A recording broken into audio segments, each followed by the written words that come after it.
Good afternoon, sir. Can you see and hear us? Yes, thank you. Good afternoon, Ms. Cortes-Martin. I'd like to continue, please, with questions relating to second site. Could we have on screen, please, POL 001 01978? These are the minutes of a Project Sparrow subcommittee meeting on the 12th of January 2014. The minutes list you as having been in attendance at that meeting. Yes, excuse me, could I Of course. don't think that date is correct. I was going to ask you about that. Oh, okay, because my sorry. understanding was that it was April 2014 that the inaugural meeting of the subcommittee happened. I don't think it's then either. Just looking at the attendee list. Yes, I'm not suggesting that this document should be dated April. I'm asking whether it seems odd that there was already in January 2014 a formal subcommittee meeting of Project Sparrow as a subcommittee. It is, and I wondered whether or not it was actually 2015. But I could be wrong, but it definitely wasn't January 2014. I'm grateful. Going, please, to page 2 of this document. At F here, and perhaps just going back to the previous page to put this in context. There is here a section on the initial complaint review and mediation scheme, and the committee had received a paper on the current position. Just casting your eye down A to E there, does that help you at all with dating it and whether you're correct that it is in fact the 12th of January 2015? I think so. I wasn't involved in that advice at all, but my recollection is it was either the end of 2014 or beginning of 2015 from other documents that I've been provided with. Thank you. Going over the page, please, to F.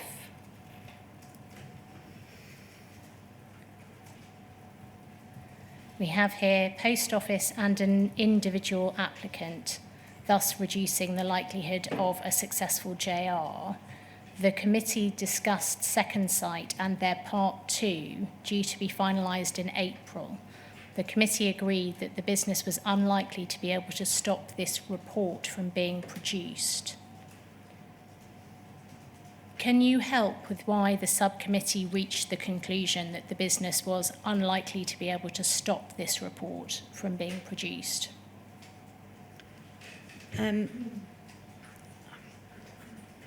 I think because it was a report that had been, I think it had been at least agreed with the working group, therefore the business would have no ability to stop it being produced. Why was there, if we can read this in this way, a desire to stop the report from being produced? I don't know.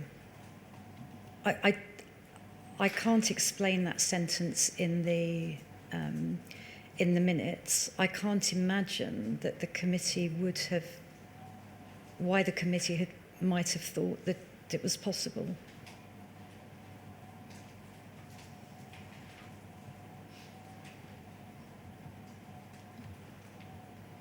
Did this wording cause you any concern at the time?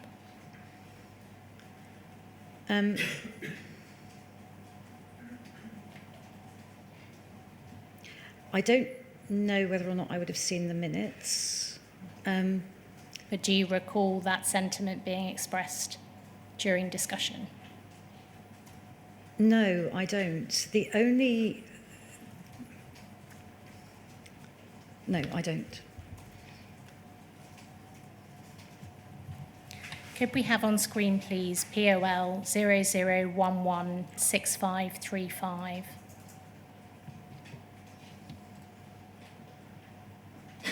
This is an email chain from May 2014, which you are a part of. and the subject of the emails is JA handling plan. Who is the JA being referred to here? I would imagine that's James Arbuthnot, now Lord Arbuthnot. Take your time if you need us to scroll down with the email.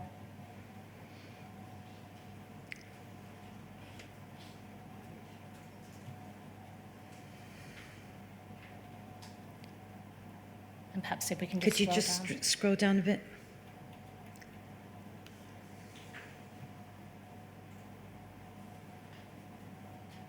And a bit further.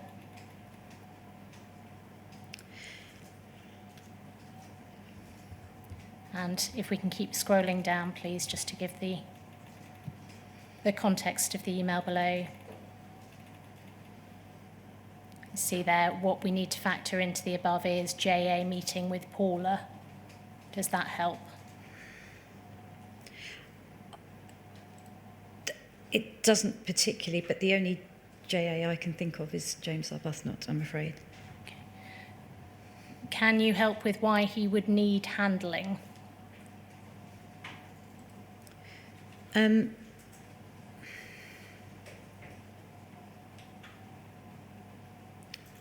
Not a specific issue, but Lord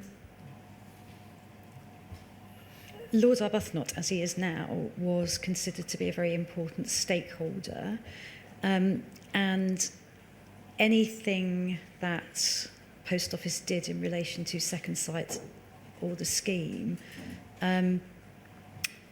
was considered in the context of what and how to communicate that with James Arbuthnot. So I think it was very important, particularly to Paula and Alice, to for particularly the comms team to advise on how to keep him on side. So not, or put another way, to endeavour not to do anything which might potentially cause damage to the relationship with a key stakeholder. Going please to one of the emails you wrote in the chain on page 2. This is the 5th of May 2014. And you're writing to David Oliver, copied to Mark Davies and Sophie Beluski. And you say, sorry for long email, but I've cut and pasted the Word doc into email as it's easier to edit on iPad. And a little further down, read JA handling plan, cut and paste from Sophie David's Word doc. I have just added a bit about positioning re-SS, so Second Sight. Yes. It's aimed at trying to get JA to understand that whilst they may have been the right people to do the first bit, they seem to be out of their depth on the scheme because of volume and also expectations. They are a small firm and appear to be struggling. I think overall the positioning should be that we need to keep the situation under review. With apologies for having messed up the structure below, it doesn't quite work now, but I think you will get the drift. Chris will need to agree what goes in the script, but I think Paula needs to have the plan on Tuesday and agree it so we can stop JA issuing Paula's letter, at least until she has had a chance to speak to him. So does that help with... we see reference to a script. Who was the script for? So the script would have been for Paula to use in a conversation with James Arbuthnot, I think. If we scroll down a little, please. Underneath your sign-off there, we have a number of headings: current situation, tactics, key messages, and then going down a little further, please. We have script there, and there are a number of bullet points there and two over the page. And under script, there's quite a lot dealing with Second Sight. Can you help at all with what in this was added by you and what you'd taken from this other Word document? It may be difficult at this remove. I'm afraid I can't. Is there any way to highlight it, or? Well, how about if I take you to the section I'd like to ask you about, and you can Yes. see if it rings a bell with you as something that you would have input. So about halfway down this section, this page here, and if we can just skim over a little of the points under however, we now have real concerns about the pace of progress and in particular second site's capacity. Pol has now received 77 detailed applications and completed investigations in a total of 22 cases, with 42 currently under investigation at various stages. Pol sent their first investigation report to Second Sight on the 29th of November. Since then, Second Sight have produced 4 reports. The first 3 were discussed by the working group on 7th of March and were sent back for restructuring and rewriting as they had not addressed key issues. They have now produced 1 report and a mediator's brief fact about Horizon, which Post Office Limited wrote for them. On the fact brief, apart from a bit of reordering, the only bits Second Sight added were assertions and non-evidence-based opinion, which the working group agreed should be removed. Second Sight seemed to be struggling. There is only 3 of them. Expectations are high among JFSA, sub-postmasters, MPs, etc., that they will find something significant, and they haven't. But if they produce a report which is critical of Post Office Limited without evidence, Post Office Limited will rightly make that point. They are looking well beyond Horizon to find something wrong. Post Office Limited cannot allow the scheme to stray into areas beyond Horizon. Their stance is they'll keep investigating until they get to the truth. That seems to be something wrong with what Post Office has done. So just looking at those points that I've been through, do you think these were your additions?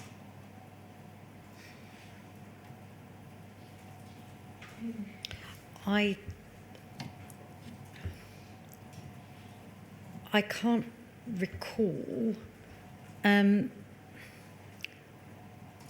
think it's possibly more than likely that I would have endeavoured to change some of the wording rather than add too much of substance. But I'm afraid I can't recall.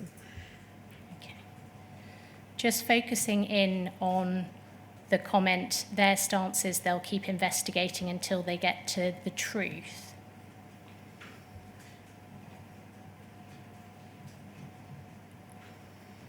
Where did that perspective or observation come from? Can you help with that, regardless of who actually wrote the words in this document? So,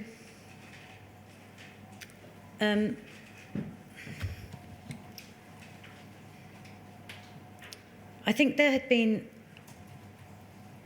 a couple of conversations with Second Sight where they talked about getting to the truth more generally, and indeed in a meeting at the beginning of sometime in the beginning of 2015, there was a discussion with Second Sight about exactly what they were looking for. So looking at Post Office's business across the piece. So what I take from this is there is the sentiments that there is a concern that Second Sight will keep on looking until they find something wrong, regardless of whether or not it's something wrong with Horizon, just something wrong in terms of the way that Post Office is managing its business more generally. That's not quite what is said here, but I think that might be the essence of it. Just looking further down the page, please, about 2/3 of the way down. We have this: we are confident that there are no systemic issues with the Horizon system, and indeed no evidence has been found by Second Sight or any other party. Can you help with whether this was your wording? No, but I can't recall. What I can say was that was the general view within Post Office. What was the basis for this quite confident view that there were no systemic issues with Horizon? Because this was the conclusion that Second Sight had reached, not that they were confident, but Second Sight had said they had found no systemic, I think these were their words, or they'd found no system-wide or systemic issues with the Horizon system. And as far as the Post Office was concerned, that was the case in 2013 and continued to be the case at this stage in the process. So that is your understanding of the systemic issues reference, that it is used in the same way that Second Sight had in their interim report, notwithstanding them having found bugs and defects. I think so, yes. Could we have on screen, please, SSL 40120? This is a transcript of an audio recording of a conversation that you had with Mr. Henderson and Mr. Warmington on the 11th of August 2014. I understand you've been provided with this document, but relatively recently, is that right? That's correct, yes. There's only one section I want to take you to. Just going to page 24, please.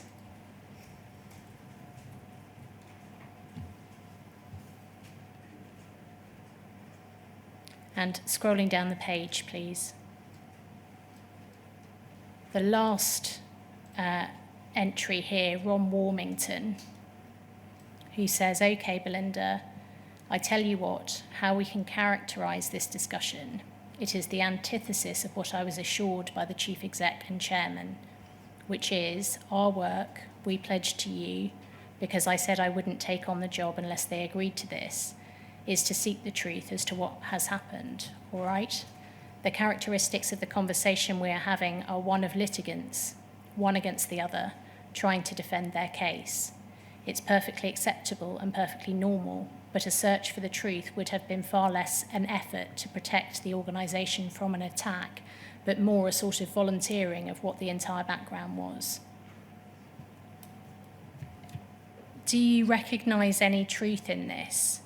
That the Post Office's stance in this stage of the mediation was that of a litigant trying to defend its case?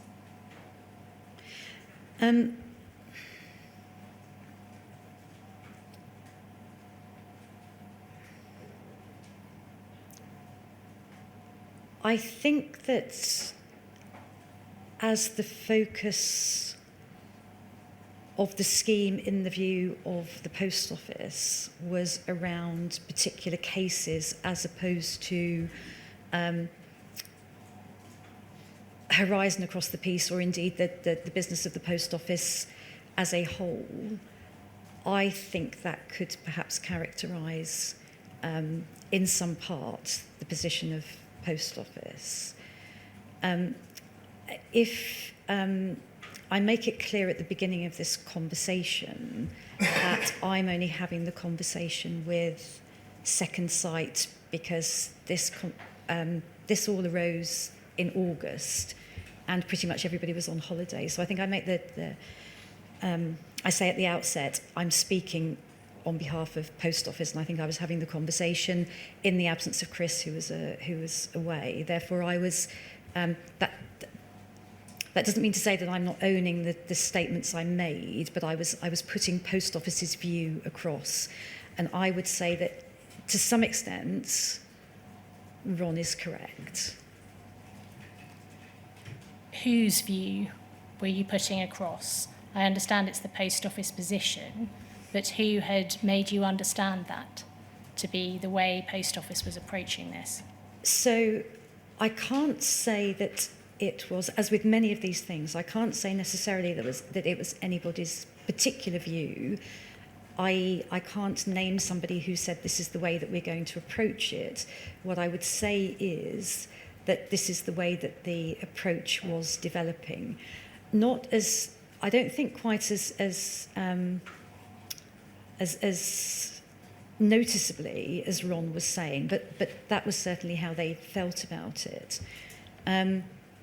So, and I think looking at documents and what happened subsequently, I think probably in part this was informed by the Linklaters' advice. Turning please to the disclosure of material to Second Sight, and that document can come down now, thank you. At paragraphs 49 and 50 of your statement, and I don't think we need to go to them unless you wish me to, but you refer there to believing Chris Ojard and later Jane MacLeod as General Counsel were responsible for deciding the documents or information to be provided to Second Sight. Is that right? Yes. But you do say you would offer assistance and opinion on such matters if you felt it was necessary? Yes. Could we have on screen, please, POL 002-10527? This is an email from Mr. Ojard to Mr. Warmington dated the 10th of October 2014, but I think we need to just scroll down a little, please. Yes, it's sent on his behalf from a different email account. And you were copied into this email where Mr. Ojard explained why the Post Office would not grant Second Sight access to prosecution files. Yes. Have you had a chance to read this email when it was provided to you? He notes in the last paragraph of his email, scrolling down a little, please. In any event, with our investigation reports, we have already provided you with any relevant source material found in any Post Office prosecution files, i.e. transcripts of interviews, witness statements, etc. The material is, of course, used by Post Office's security and prosecution teams to consider and, if appropriate, conduct prosecutions. However, the resulting internal documents are legally privileged. It is outside your scope of work to review Post Office's prosecution practices and decisions, and so I see no need to disclose this documentation, which, just to be clear, has also not been released to Tony. Nevertheless, the underlying source material provides you with the factual information arising from any previous Post Office investigation, and so you should have what you need to undertake your review. Did Mr. Ojard discuss the reasons behind withholding these documents from Second Sight for privilege reasons with you at all?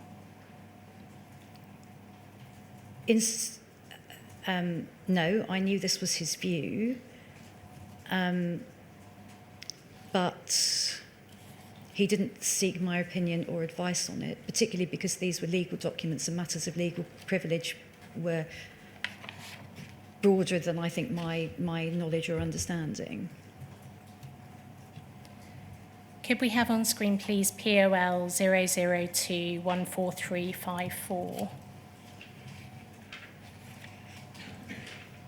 This is an email chain from December 2014.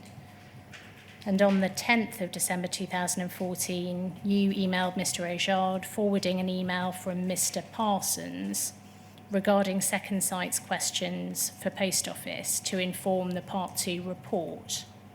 And just scrolling down so you've got the context for that.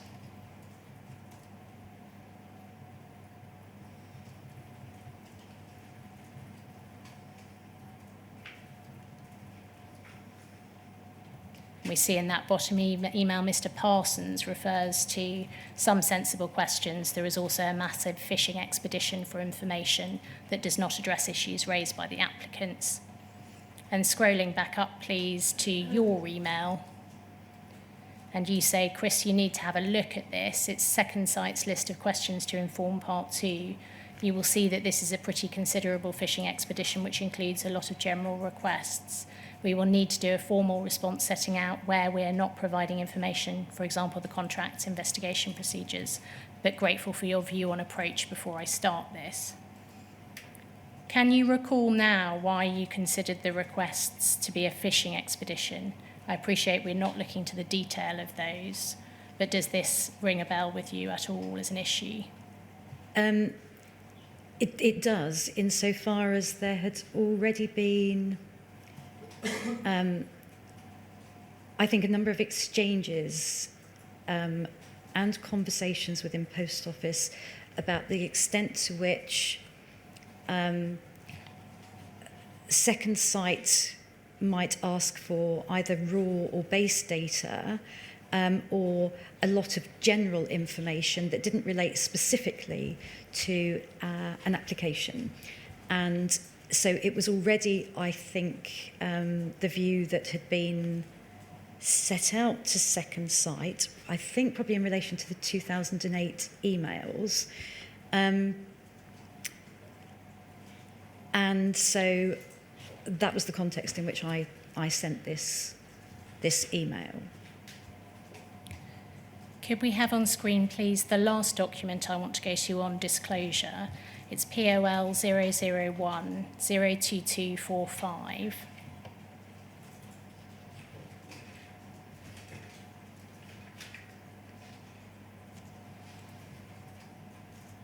This is an email from Mr. Ojard to you, dated the 27th of February 2015, regarding the request made by Second Sight for further access to files. Mr. Ojard says this in his second paragraph.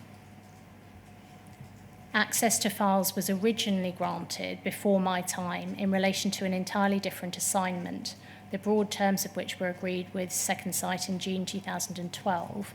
From what I can see, the background to that review was that we wanted to conduct an independent review of a number of closed and possibly some open fraud and theft cases.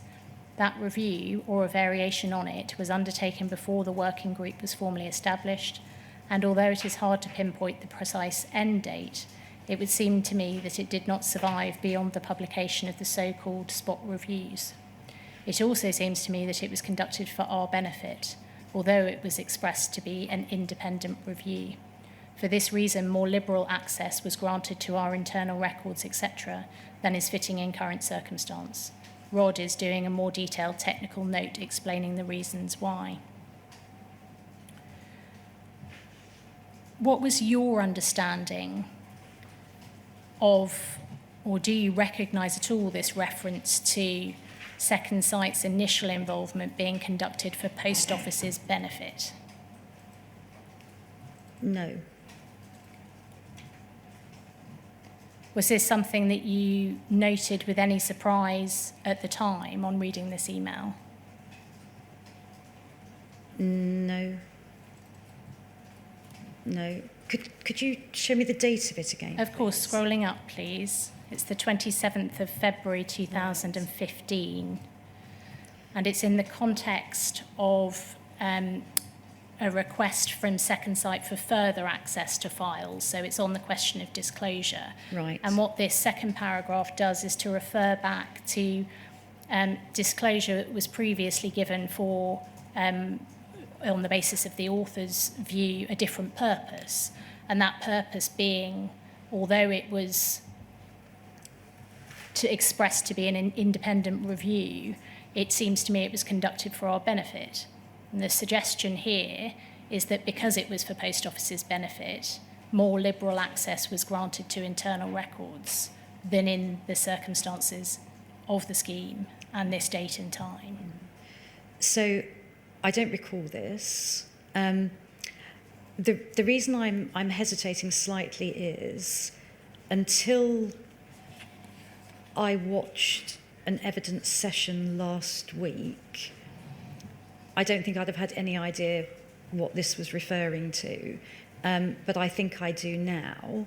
I think it was a report Second Sight did for Susan Crichton, just simply because that's how it reads to me now, but I wasn't aware of it at the time. This was primarily an email from Chris to assist Jane MacLeod as the incoming General Counsel. And looking at the timing of it, this was about 4 weeks before I was due to leave. And I have to say, by this time, I was starting to, I was tidying up things so that I could leave and things would have been handed over. So I probably wouldn't have paid too much close attention to this because this was no longer an issue that I would have been involved in going forward. So I don't remember seeing it. I don't remember seizing on it or questioning it at the time, but I do now think I understand what it relates to. Okay. Just one more point on this document before we move on, please. It's the bottom of page 2. And so this is your email. And if we, to give context, if we can just scroll up to show the top of the email. With a subject catch-up call with Second Sight. Yes. And towards the bottom, please,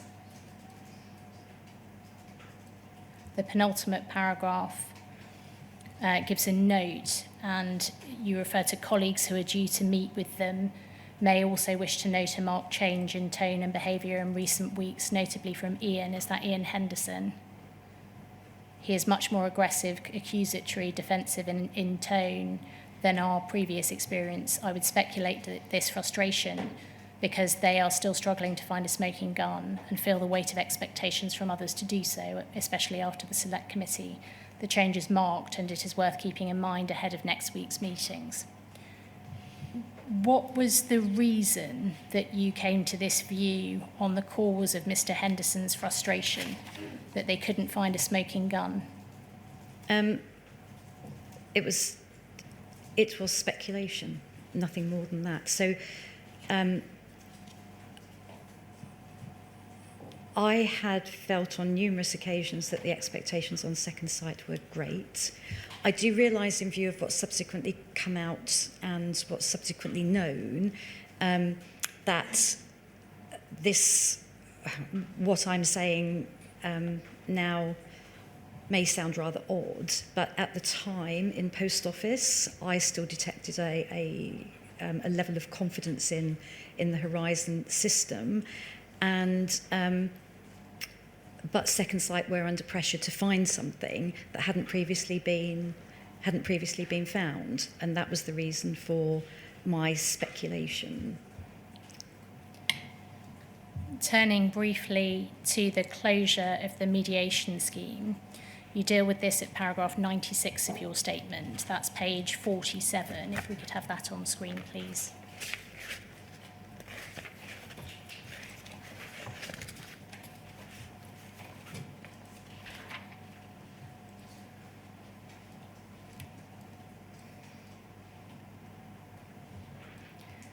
And you say here, I was clearly involved in some but not all discussions on amending, closing the scheme. Ultimately, it was the subcommittee, presumably endorsed by the board, that decided. As far as I recall, my view was that it was a matter for Post Office Limited to decide what it wanted to do. I think that I felt that if the original idea of some of the scheme was aimed at hearing sub-postmaster complaints, with a view to resolving complaints and drawing a line under the matter, then it had not worked. If anything, some sub-postmasters and JFSA seemed less happy than when the scheme started. Second Sight was publicly critical of Post Office Limited, and there was, as far as I recall, a notification of legal action by a group of sub-postmasters in the future. As such, I agreed that there was little point in carrying on with the scheme in the same format, as long as those applicants remaining in the scheme were able to have their complaints investigated and mediated, as they had been expecting. I was also leaving shortly, so whatever decision was made, I was unlikely to be involved in next steps. And at 97, you add, in terms of what Post Office Limited wanted out of the scheme and the working group, from the documents provided to me, I cannot see that the outcomes Post Office Limited desired were achieved. This may be the reason why a decision was taken to close down the working group and scheme. I think and hope that at least a small number of applicants in the scheme who submitted a complaint which was resolved were satisfied. Picking up on the question of what the Post Office wanted out of the scheme, could we have on screen, please, POL 2027506?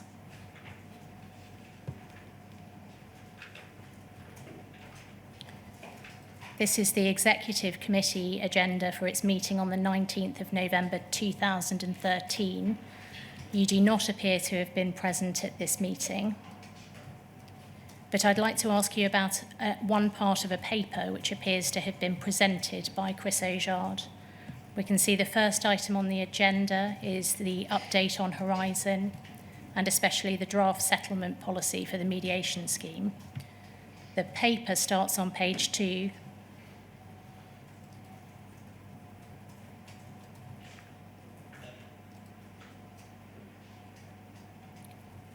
And we can see there the title. And going please to page 3, to paragraph 4. The title is Ensuring the Success of the Scheme. And at 4.1 it says this: Post Office has invested time and money in creating the scheme and positioned it with the media, MPs and JFSA as the response to the second site report. It is therefore important that the scheme achieves its objectives and is generally acknowledged as being successful in answering the concerns of sub-postmasters.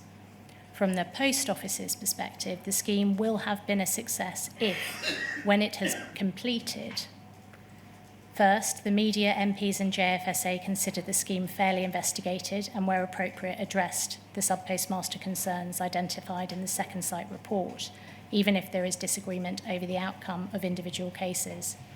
And then this at the second bullet point: Post Office can more robustly defend its use of the Horizon system against criticism by a minority of sub-postmasters who, despite best efforts, remain entrenched in their dissatisfaction with Post Office.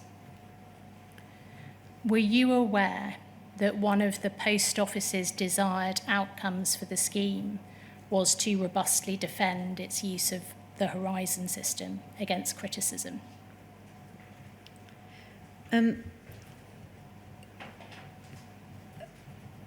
No, not as such, but I was aware that Post Office hoped that at the conclusion of the scheme, there would be a higher level of understanding and satisfaction with, no,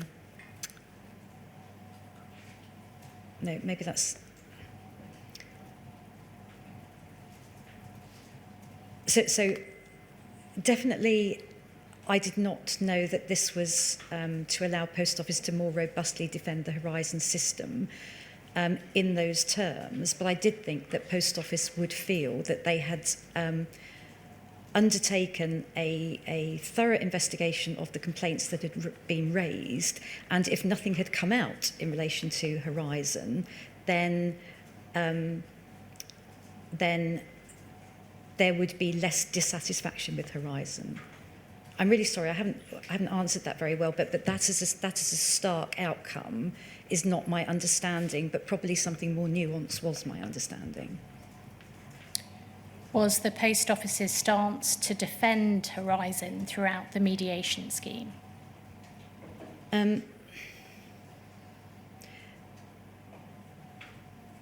No. Not at the expense of anything else. That was not my understanding. But I think the Post Office's stance was definitely to defend Horizon in the absence of finding anything that suggested to Post Office that it was not working as it should. Looking at it in these stark terms, do you think that this objective or this desired outcome hindered the mediation scheme from having a positive outcome?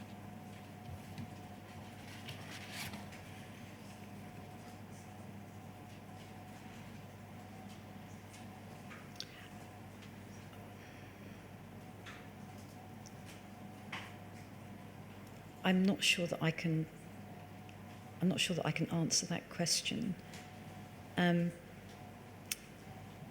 I certainly felt that during my time in the scheme, and as I think I say in my statement, I didn't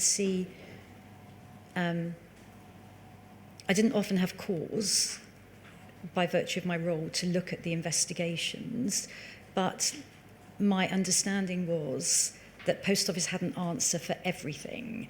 And so whether or not having that answer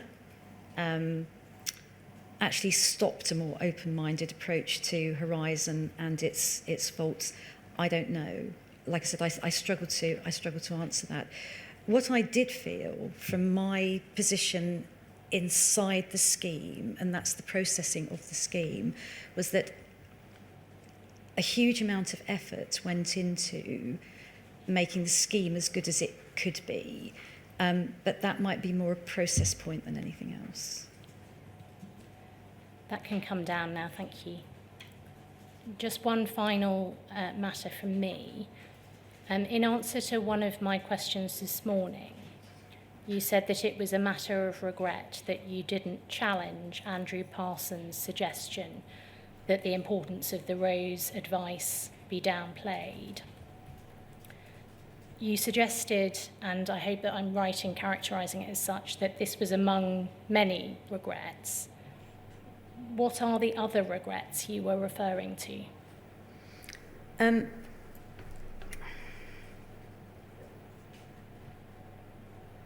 So I suppose sitting here now,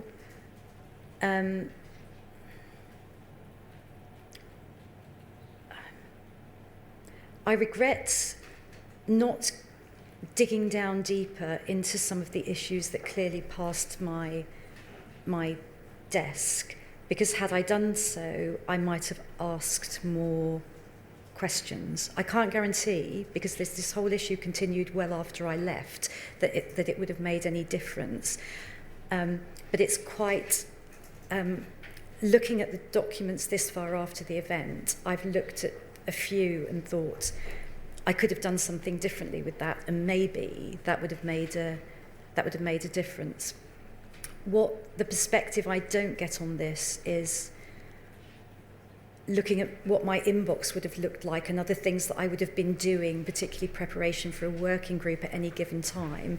Like many people, I'm just selective about the issues that I pursue with any depth. But so I don't know that I could be specific. I could probably come up with a list if you needed it, and I would say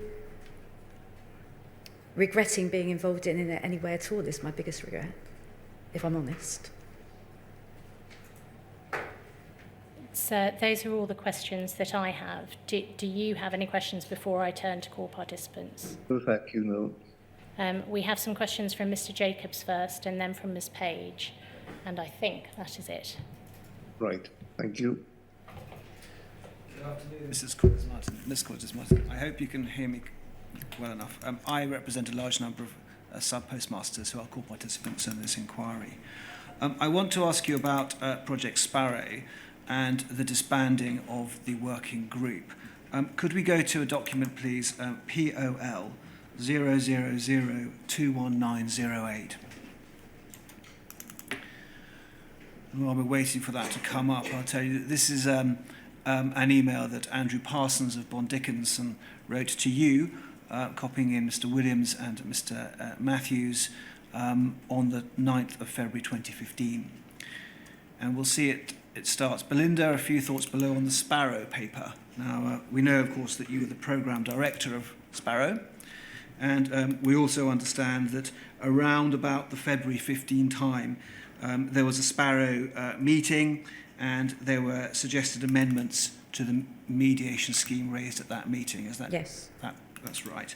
What Mr. Parsons says in the first paragraph is, in general, I agree with the idea of disbanding the working group, as one, it offers no real value, and two, it is the source of much criticism of Poll. And then he says he can see some challenges with other suggestions. So just looking at that, Sparrow had proposed that the working group be disbanded. Is that right? I don't know that Sparrow had proposed. I think that the proposal came from a meeting of the executive committee, right, for EXCO. I don't know that Sparrow, by that stage, insofar as it existed other than a name, actually proposed anything. Quite clearly you knew about the proposal because Mr. Parsons is writing to you about it. Yes. And you said earlier on in your evidence this morning that you didn't at the time perceive any particular conflict between your role as programme director of Project Sparrow, yes, and the secretariat function that you've had with the working group. Yes. There was, we understand, a meeting of the working group on the 13th of February 2015, so shortly after this, and the agenda which I think you prepared, shows that this issue didn't come up. Did you feel at this point, here you are, you're assisting Sir Anthony Hooper, assisting the work of the working group, you are involved in discussions that are surrounding the disbanding of that group. Why didn't you think you should say anything at that time? Or perhaps I'll rephrase that. Did you think you should have said anything at that time? So, again, from the outside, a long time afterwards looking in, Of course. I see things differently. So, the discussions within Post Office, both at executive level and board level, about altering the scheme or closing the scheme had been continuing by this time, probably for about a year. I think there was a Post Office board meeting in February 2014. And although the matter of the working group and the scheme was under review, and my team were asked to offer a number of proposals for altering it, nothing ever happened. So I think that it was too difficult to make those decisions. And so because I saw my role as largely just running the scheme, I just continued to do that to the best of my ability. And I don't think I ever really thought that there was any real prospect of the scheme closing. Okay. Was one point. The other point is I didn't see my responsibilities in relation to the working group going so far as to say to the working group what was being discussed in Post Office. Well, I'll move on. Hang on, that's the point really, isn't it? That you were learning things by virtue of your role as Director of Project Sparrow, yeah, i.e. an internal Post Office group of people, which on occasions might have put you in conflict with your role as Secretary to the working group and Sir Anthony. I'm not saying they did in your case, but I'm talking about what might have happened. And I see that, which is why I think I say, looking now and looking in, I can see where that might have been the case. But it didn't feel like that at the time. The point at which it felt like it was the point at which actually the subcommittee made a positive decision to close the working group, or to disband the working group and alter the scheme. And I think that was the point that, although I wasn't going to be at the subsequent working group meeting, I raised the question with Jane MacLeod, who was the new Post Office General Counsel, to say, I think the programme team need guidance on how to manage the next working group meeting in light of the decision that has now been made. Because prior to that, I don't think any decision had been made. Okay. Thank you. So what you're talking about is round about the time of this email, isn't it? When they decided to close. Yes. I think it was subsequent to that. Right. If we can go to the next paragraph then, so where Mr. Parsons talks about Second Sight's role, he says, if Second Sight are independently contracted by the applicants, that was one of the suggestions that was floating around. He goes on to say, I cannot see how Poll can dictate Second Sight's scope of work. In what way did Post Office seek or want to dictate the work of Second Sight? Dictate is a very strong word to use, isn't it? It is. I'm afraid I can't answer that question. I wasn't aware that... So Post Office wanted to set the scope of Second Sight's work insofar as, and I think previous documents will show that, insofar as Post Office felt that Second Sight should not be looking at prosecutions and should not be looking at matters of contract. So I think that's the point in relation to dictating the scope. I think dictating is a strong word. Well, Mr. Bates gave evidence on the 9th of April, and he said that at all stages until the group litigation, Post Office were very, very anxious to control the narrative, to control the process. And that's what Post Office were doing here, isn't it?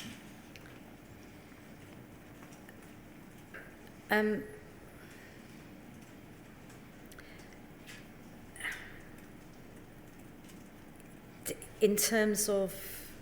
Dictating what Second Sight were doing, Well, controlling them. I can't speak for Andrew, but I wouldn't have put it Okay. in those. I wouldn't have put it in those terms.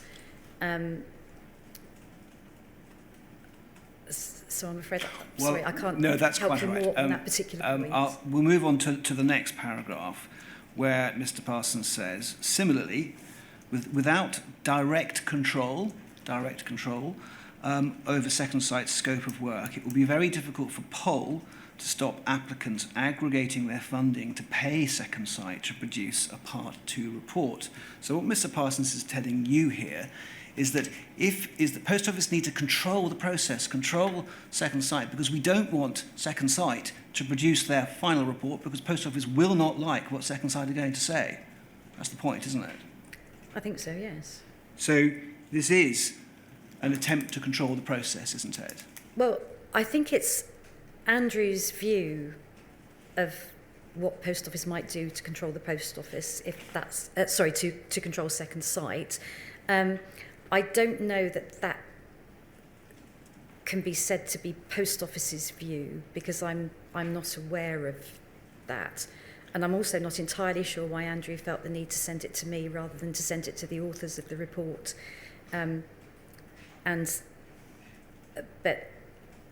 would imagine I would have sent it to the authors of the report.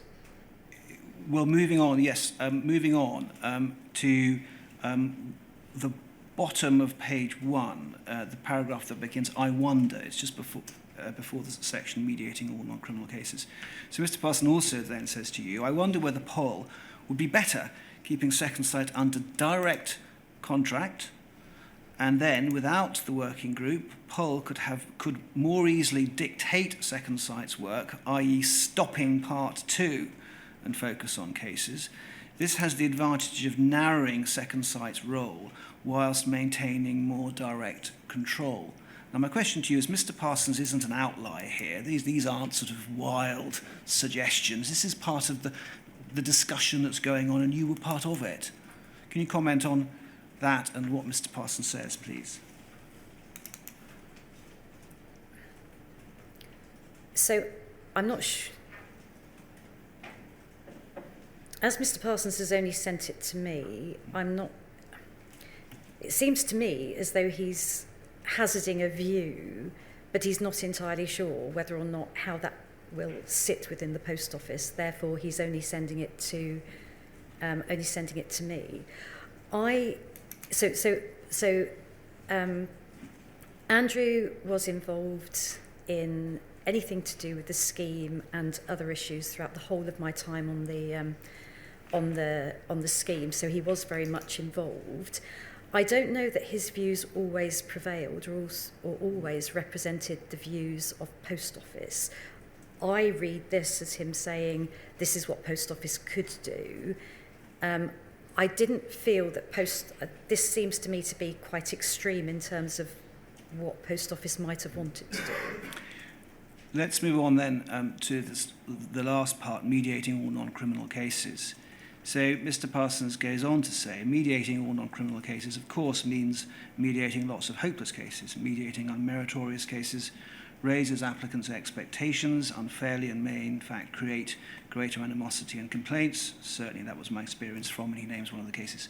My recommendation would be for Poll to take a tougher line and only mediate meritorious cases, even if the bar for this is set low. Now, that's what he suggests, but the real reason is the next paragraph. This would also be consistent with the principle of not mediating criminal cases. Now, you know that the Post Office didn't want to mediate criminal cases. That's right, isn't it? Yes, they were taking it on a case-by-case basis. And he goes on to say what the primary reason for that is. And this is what he's saying to you. Although the primary reason for not mediating the criminal cases is the criminal risk Another way of seeing them is simply as cases that lack any merit because the applicants have committed criminal offences. The criminal risk, of course, is that if those that have been convicted get more information from the mediation scheme, then they could go to the Court of Appeal and seek to have their convictions overturned.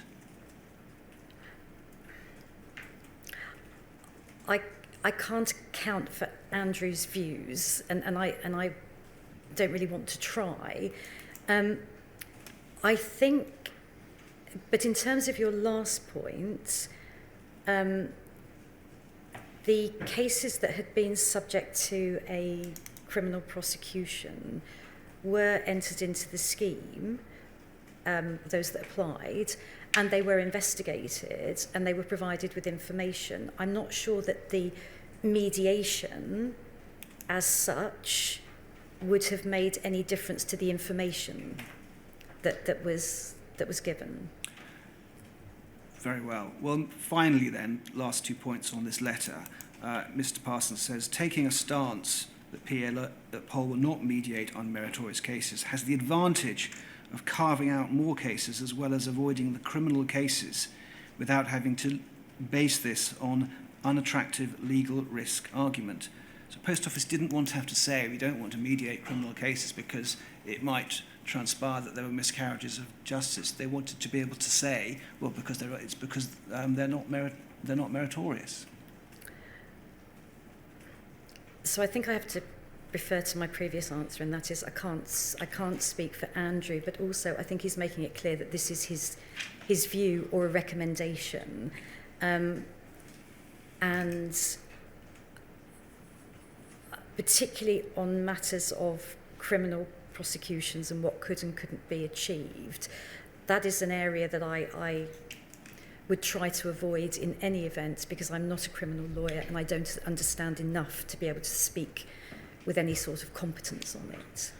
Well, Mr. Parsons ends his message with happy to discuss. Mm-hmm. Now, presumably, what he said was you might have been surprised, might have been shocked, or you might have expected it. But did you discuss this with him, as he seemed to be suggesting? I think it's highly unlikely. And why is that? Because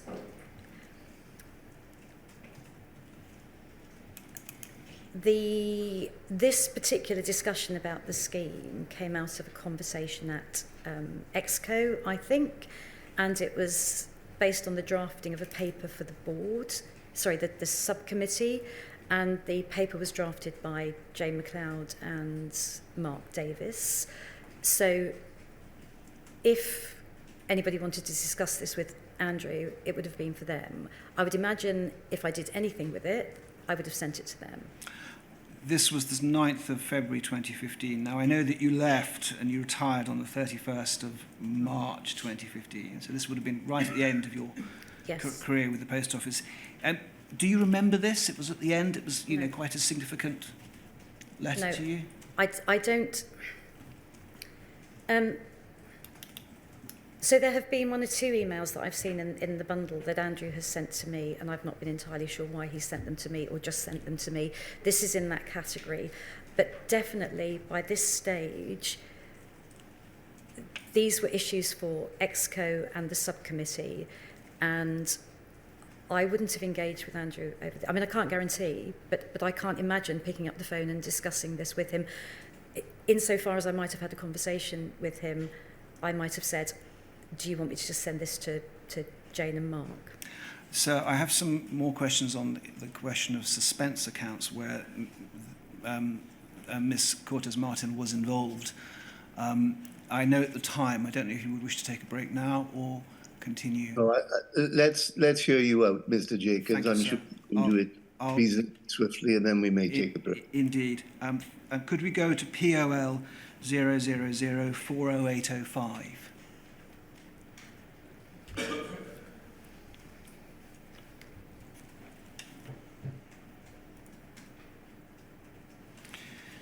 And could we go, please, to page 3 of 4 in this document? It is an email that you sent to Ruth Phillips, dated the 15th of January 2015 at 16:59.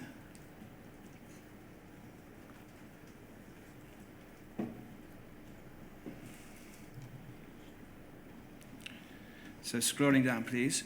And you send it to Tracy and you ask for this to be passed on to Alistair. Is that Alistair Cameron? Yes. Yes.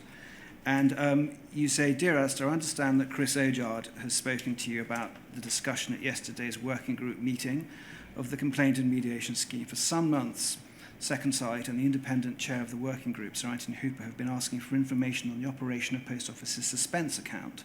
Put simply, this amounts to, and then how much of is absorbed into the Post Office P&L, that's profit and loss, from the suspense account each year, and how much of that is connected to money which is or may be properly due to sub-postmasters. And you go on to say the nub of the issue is whether it is possible for a sub-postmaster or sub-postmasters to have made good a loss in branch or held accountable for a loss where it later transpires that the money was not owed and therefore Post Office gains. So the point that Sir Anthony was raising is that sub-postmasters may have paid money into the Post Office on account of horizon shortfalls that may or may not have been real, and the suspense accounts would assist on showing whether the shortfalls were real or not. Mm-hmm. If we could go to, and is that your understanding of what Sir Anthony was asking? Yes, I think it is. And he'd asked it on many occasions, hadn't he? In various forms, yes. Sir Anthony gave evidence on the 10th of April, and he said he asked quite a few times, repeatedly, and he said, I got absolutely nowhere, and nor did Second Sight. Never got the answer. If we could go scrolling down to Chris Ojard, page 3 of 4, he writes an email, and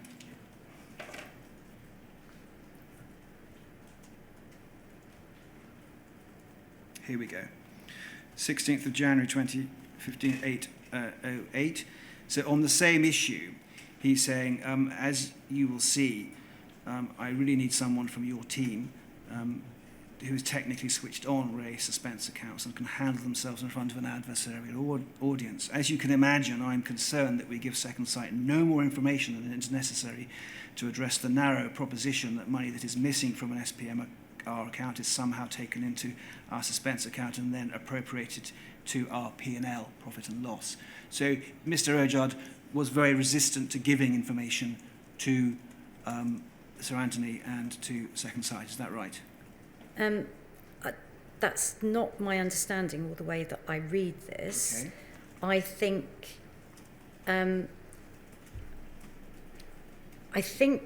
if I understood the situation correctly, he's saying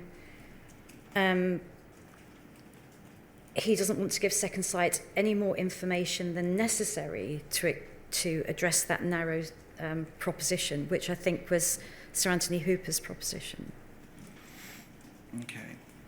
If we then go to page 2 of 4, we'll see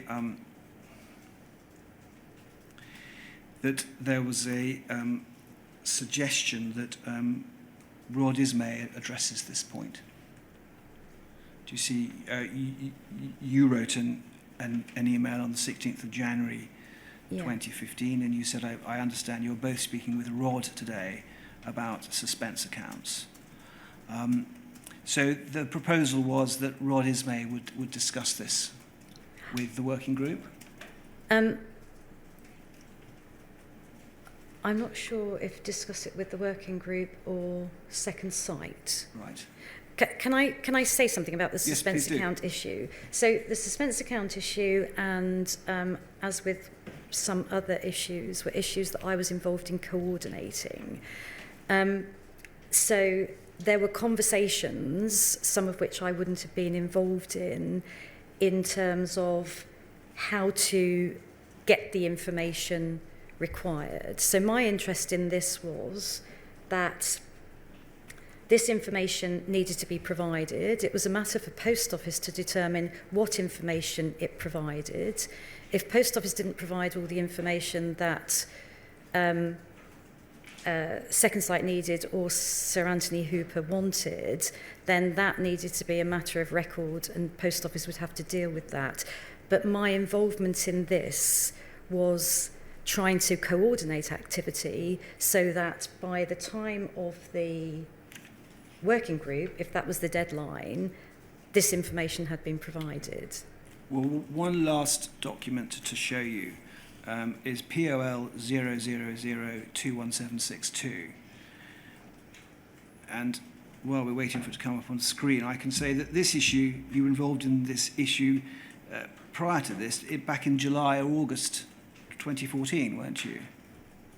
From the very first instance, yeah. it arose, yes. So if we go to page 3 of 5, we have an email from Andrew Parsons to you and Angela van den Bogard, and he says, and this is after Ian Henderson had asked for all the suspense accounts, and Mr. Parsons says, Belinda, Angela, as discussed briefly yesterday, I suspect that the information requested by Ian is highly commercially presumably sensitive.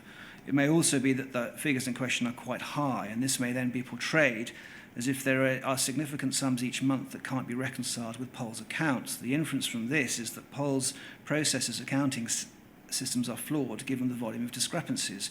Whether or not this is correct, it is an easy leap to make. Assuming that Pol Finance say that this cannot be disclosed, I've penned a short response to Ian below, and then he just says it's commercially sensitive. So again, we've got Andrew Parsons also saying to you, Post Office doesn't want to give this information to Second Sight, let alone Sir Anthony Hooper. Would you agree? Yes. And then if we have Chris Ojard making the same point at page 1 of 5, the 1st of August 2014, 7:38 p.m. He's writing to you as well. He says, Belinda, I agree with Andy. I'd like to avoid giving anything, if at all possible. Less is more. But if we do, I'd rather give them the data, rather than give them the data they've asked for, we should provide, I think, MI's management information, which gives context. And then he says something along these lines. The amount held in the suspense accounts across the Post Office network averages XX per trading period, or approximately Y of the total value of the transactions processed each trading period. Of the sums held in suspense accounts, approximately Z% is cleared within 13 days, but 30 days, and all but F% is cleared within 90 days. So really, my question for you is, this was a recurring theme from Second Sight and from Sir Anthony. You were directly involved in this, and you knew, because so many people were telling you, that Post Office were absolutely determined never to give this information out. That's right, isn't it? Again, I don't necessarily read it that way. How do you read it? Well, it's not give anything out, but clearly what Post Office was inclined to do was to only give out whatever information it felt was appropriate. I think it was ultimately a matter for Alistair Cameron and Chris to decide what information went out. So as far as I'm concerned, Andrew and Rod were telling the wrong people, and I would just have passed their advice on to the people that were making the decision. Well, I can see that you're saying that you were effectively the messenger, the conduit. Yeah. But I do have to ask you this question, because it seems that you did have significant input in this matter. Do you accept that these accounts, if Post Office had disclosed them, could have demonstrated that the shortfalls were not real, and that this could lead to a presumption that the Horizon system that was generating these figures was actually to blame and not the sub-postmaster? That's why Post Office didn't want that material to come out, isn't it? So I see exactly what you're saying. It is not something that I concerned myself with. No. I understand that it's one of those what Ms. Price was saying, do I have any regrets? But this is an issue that I did not get into the detail of. I didn't understand it. in terms of the detail of the suspense account, and as far as I was concerned, it was a matter for Post Office to determine what information it gave and to who, and Post Office would stand or fall by its decisions, but they weren't my decisions. So I understand what you're saying, and I realise it sounds as though I'm saying nothing to do with me, but in reality, I wasn't in a position to make those decisions, I wasn't in a position to influence them, and I did not attempt to do so. Well, my final question for you is in relation to what you told Ms Price. You said you regretted not digging down deeper. You were in a position to have dug down deeper on this issue. Do you regret not doing so? This and many others. What I don't understand, so subsequently many things have come to light, some of which clearly crossed my desk, many of which I think did not. It would be difficult for me to single out one particular thing, but what I don't want to do is to give the impression that it was my role to do this and therefore I was not doing it, simply because that's not the case. But what I regret is that there were things that crossed my desk, and had I drilled down into them, I might have been able to highlight more. There are many things that I could have done differently, but I didn't. This isn't a standout issue. I just want to ask if I have any more questions for you. Thank you. I don't have any more questions. Thank you. Right. Ms Page, how long do you expect to be? 15 to 20 minutes, sir. Right, we better take a break then, 10 minutes. Thank you, So sir. what time should we start? 20 past, sir. 20 past, right, fine. Thank you.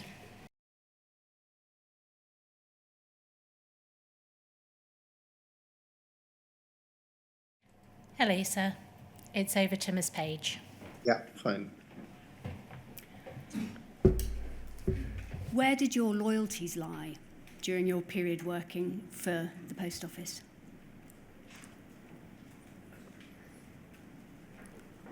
I'm not sure that... I mean, when I was doing work for the working group and the chair, then my loyalties lay there. And when I was doing work for Post Office, my loyalties lay there. Once you were working for the Secretariat, as you've described it, did you feel that you owed any obligations to Second Sight? No. Can we look, please, at poll 0030 0442? And if we look, please, at the bottom half of the page when it comes up. Bottom half of the first page.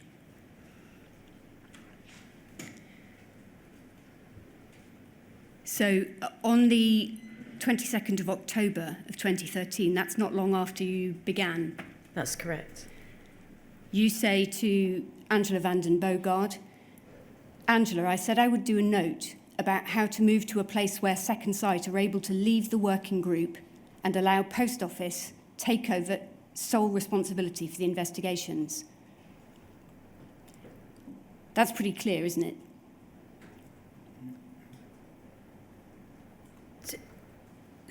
In terms of the note that I was going to do, yes.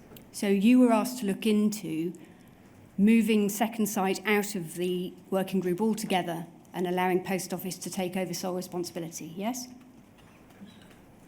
I think so. There was an email that we referred to earlier, I think, which was an email from Andy Parsons, which had said, had suggested that a decision or plans were already in place to move Second Sight out. I assume that this followed on from that, so I assume that those were plans that were already considered by Post Office, and I was asked to do a note. Exactly. So you were well aware of the Post Office's plans at this point in time. If we could have a look at your witness statement, please, where you deal with the Parsons email. And it's at page 28, paragraph 59.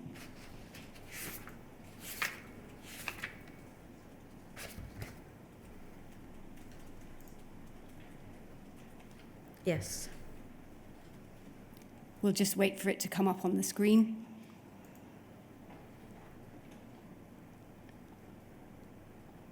Now, you say there, I'm unable to explain the background to Andrew Parsons' suggestion within the email that you were just referring to, and then quoting from it, work is continuing on managing SS out of the scheme. In general, SS role is gradually being reduced until they can be removed entirely. This work has already begun. So there you say you're unable to explain the background. Now that's fair enough, but the fact is you were then commissioned to do a note on the subject, and you don't mention that in your statement. Did you forget about it?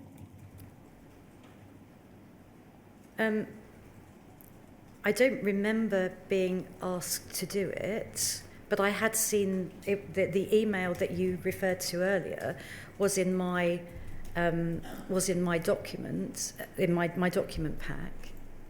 Well, the email I took you to was in fact in the second document pack, so you didn't have it when you made your statement.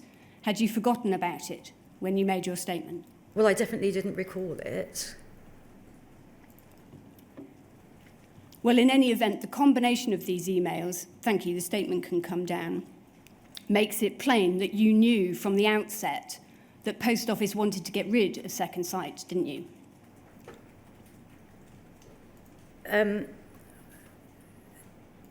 I knew that Post Office wanted to reduce the involvement of Second Sight. So well, that's not what they say, is it, these emails? They say that they are to be removed completely from the scheme and Post Office is to take over the role completely, exclusively. They didn't want to reduce it, did they? And they made it perfectly plain to you because you wrote a note about it. They wanted to get rid of them, didn't they? So I haven't seen the note that I wrote, or indeed whether I did, but certainly the plan was to remove Second Sight. What I'm not clear on, because I can't tell from the documentation, and I don't believe I ever got to the bottom of it, because I think, as I said previously, I don't know that I ever managed to speak to Susan Crichton about it, is exactly whether that related to immediately or when the work of that, when the mediation scheme as set up, which was clearly envisaged to last for a very short period of time, whether or not the plan was for Second Sight to disappear after that.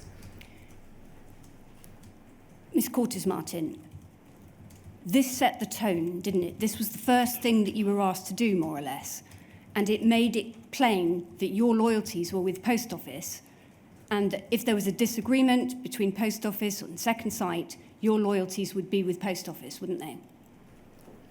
Because you were asked to find a way to get rid of Second Sight.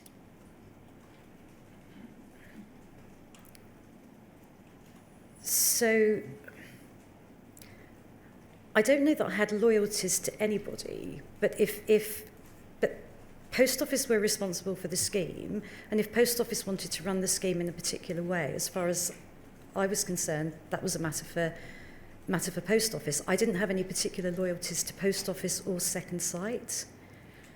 I mean, in relation to loyalties to Post Office, I had not had a career with Post Office and I was leaving Post Office. I didn't feel that I had a particular obligation to do anything in defence of Post Office, but if Post Office asked me to explore options for Second Sight leaving the scheme, then that's what I would do. Well, let's have a look at what else you were asked to do. If we could bring up poll 0016 4253, please.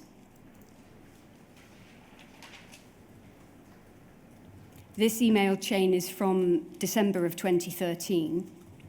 And if we scroll all the way down to page 5 when it comes up, please.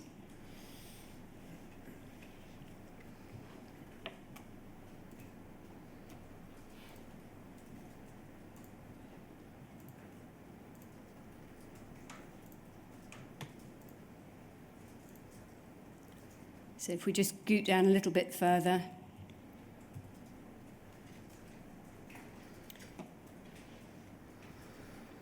It begins with Roger Williams to Jarnail Singh copying you in 3rd of December 2013. Jarnail, senior management has asked for the current position on prosecutions. when paused / what do we have in train. So these two lawyers had both received the clerk advice, and indeed both of them were instrumental in managing the aftermath of the clerk advice. And I'm talking about the July clerk advice that Miss Price took you to earlier on. Here they're discussing current prosecutions, and the question is, when were they paused? Now, the fact is that the clerk advice required a pause because it discredited the expert witness that was in use, and there was no one to testify to the integrity of Horizon records. So this looks like an email chain dealing with the response to the clerk advice. Does that make sense?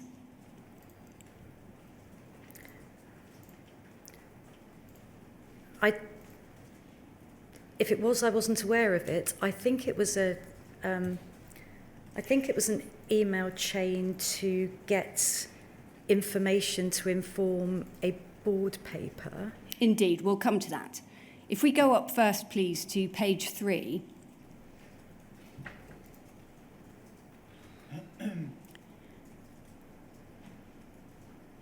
And I think we just go, a little further down. Yes, it changes slightly. Mr. Williams says, thanks, I have another question.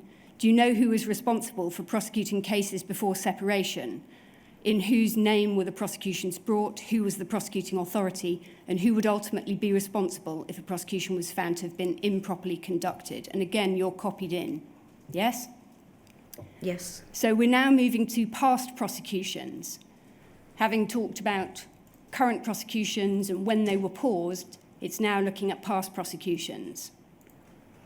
And as you say, if we then go up to the top of this chain, we can see that on the same day you take over this line of query. And you do so, as you said, because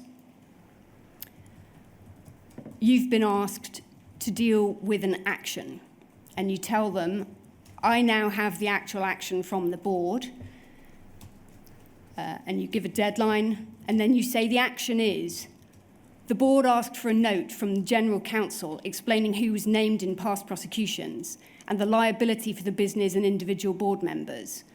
The note should also include information on both PI and D&O insurance cover. D&O was Directors and Officers Insurance Cover, wasn't it? I think so, yes. And so the board were concerned about their personal liability for past prosecutions, yes? So I was asked to address this in my statement. The board asked for advice from General Counsel on it. I probably take the question quite literally, but I don't know whether or not they were concerned or they just wanted advice on it.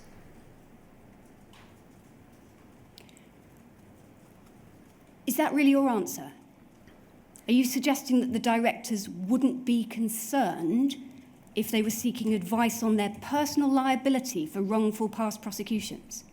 No, I'm not saying. As I said, I think I'm taking the question quite literally. I'm not aware of any particular that they were worried about it, but that they were asking advice on it. Now, that could be driven by concern, but what I don't know is what caused the request for the information.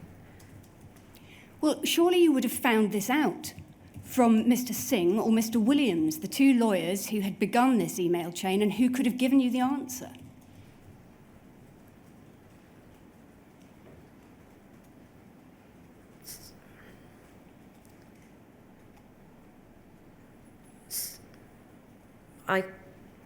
I don't know.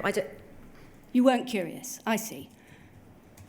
You've then gone on to deal with the personal liabilities, but before you do that, you say, under the heading, just a little further down, prosecution's already in process before we paused. I will insert the information provided by John Ale earlier today. So no curiosity at all there about why they'd been paused, no?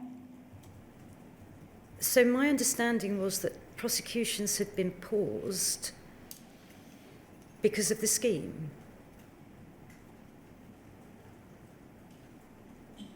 Sorry, explain that. My understanding was that Post Office had decided to not to continue with prosecutions while the scheme was in process. I see.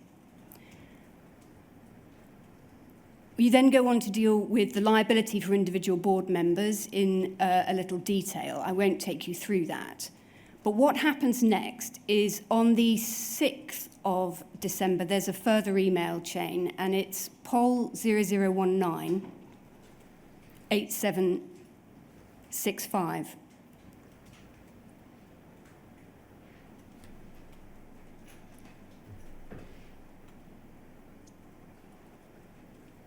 And if we go down to the crossover between page 2 and page 3, please.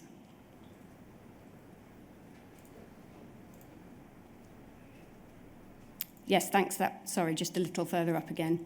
So it begins with David Oliver sending to you, Chris Ojar, Roderick Williams, Jarnell Singh, under the heading board paper, no doubt the board paper that you were putting together. It just has an attachment, civil claims risk response.pdf. And then if we go up, we can make a bit of sense of that because Mr. Singh, if we pause there, there's a line starting on the 13th of December 2013, Jarnell Singh wrote.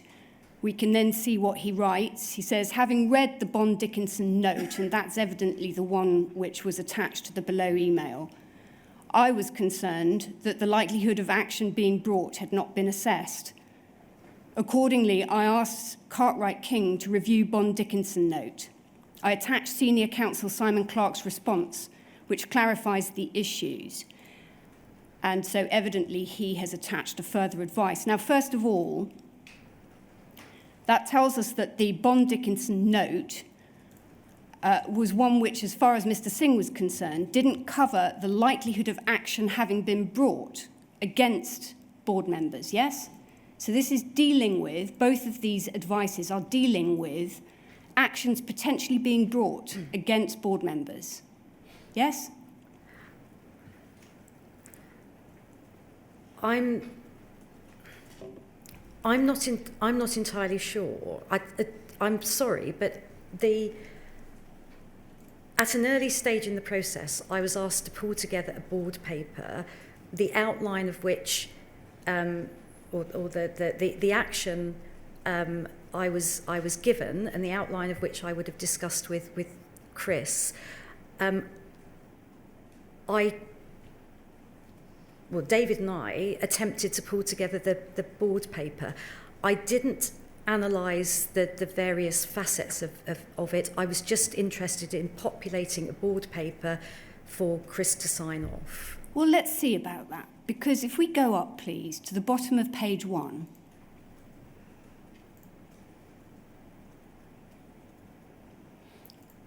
this is your email, 14th of December.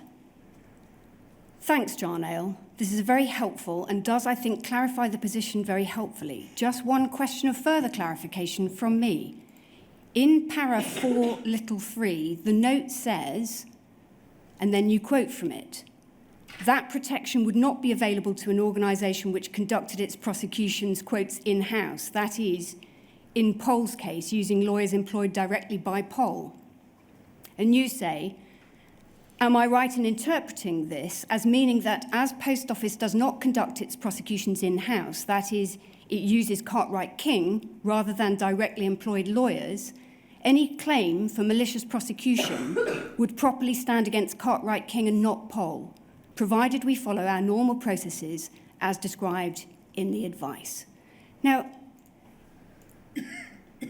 you have managed to get to the nub of it, haven't you, Ms. Cortes-Martin, in this email? You are clearly analysing the lawyers' advices, and you are using their advices and seeking further clarification so that you can write a detailed and careful board paper about whether there is going to be any action taken against them, board members. Yes? Yes, I think so. I'm trying to put together the position and clarify the position so that I can put in the board paper, yes. Yes. And so your earlier answer, in which you tried to suggest that you hadn't really dug into this and you didn't really know much about it, is not true, is it? You had looked into it carefully enough to be able to analyse this proposition that claims for malicious prosecution would stand against Cartwright King and not Pole, yes?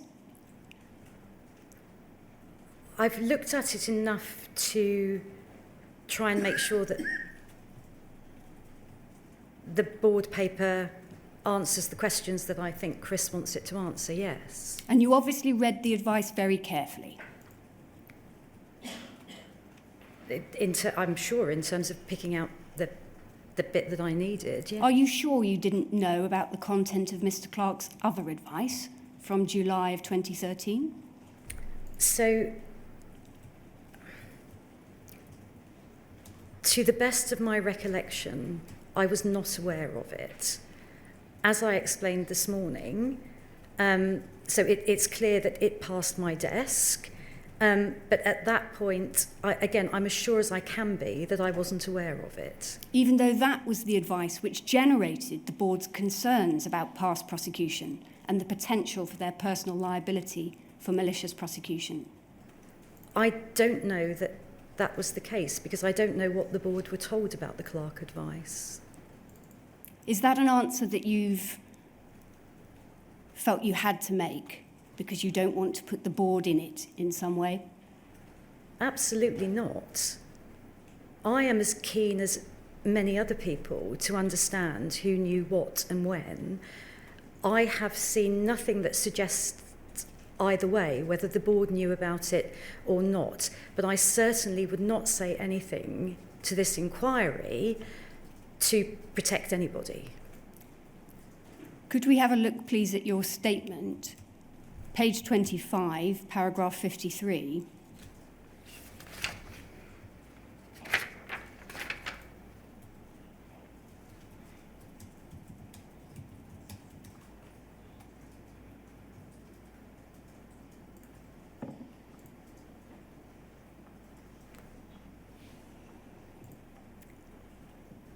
Thank you.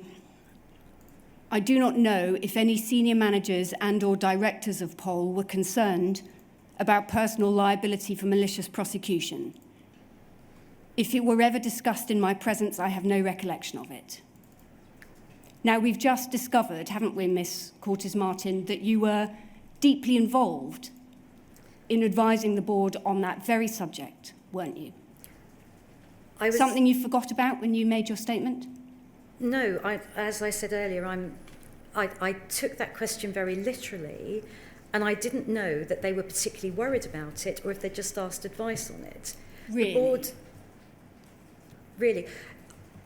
At this stage, I had never attended a board meeting, to the best of my recollection, on anything at all to do with this subject. It was an entirely new subject to me. This subject matter was an entirely new subject to me. So if the action arose out of a worry about it, then I wasn't aware of it. If I take it in a more general sense, then if the underlying reason for requesting this advice was concern, then perhaps my answer's incorrect. You didn't think you'd mention this work that you did, even though the question was about concern, you didn't think you'd mention this board paper?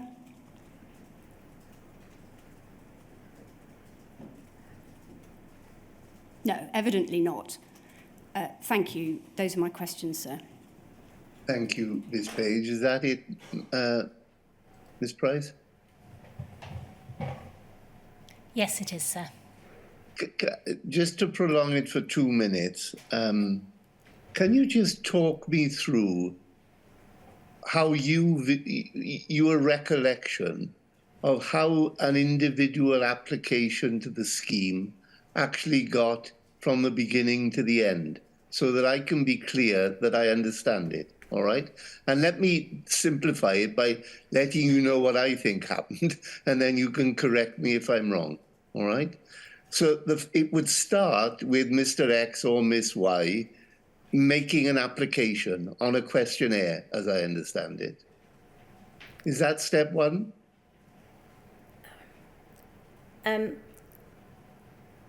Yes.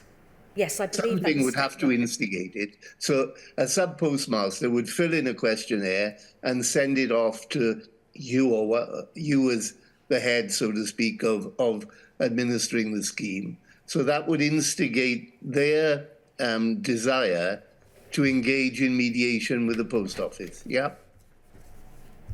Yes, I think so. The reason I'm hesitating is I can't remember the point at which the detailed questionnaire was filled in, but there was certainly an initial, I want to be in the scheme. Anyway, yeah, if you like, I want to be part of the scheme, and then shortly thereafter, or at the same time, they fill in a detailed questionnaire. Yes, that's Right. correct. The questionnaire goes to Second Sight, and it goes to the post office. Yes. Or is it sequential? Does it go to both at the same time, or does it go to the post office first to investigate? To be absolutely accurate on this, I would need to go back to the scheme documentation, but I think But anyway, it would those have are been the next available to steps. both. It would have been available to both, Yeah, but those the are the action would next steps. be with Second Sight. Yeah. But the way I've understood it is that the post office would then produce its response to the application, and then Second Sight would investigate that response. Is that right? Yes, Second Sight would review the post office's Yeah. investigation report and the evidence provided by the applicant and post office. Right. Now, if they both said this is fit for mediation, that's fine, and that's easy. If post office said it's not fit for mediation, but Second Sight on review said that it was, what would happen then? There would be a discussion at the working group Yeah. and I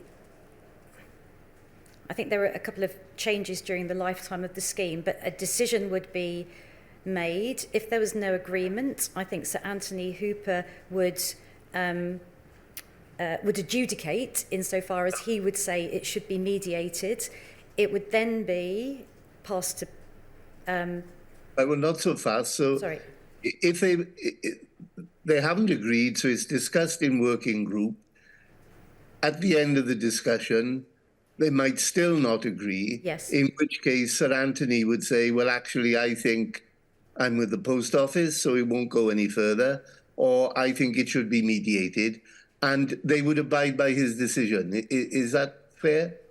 Not exactly. So, That's what I thought. Sir So you Anthony- tell me what would happen then. So Sir Anthony Hooper would decide whether or not he thinks it was appropriate for mediation, and therefore it would be a matter for post office to decide whether or not it wanted to mediate.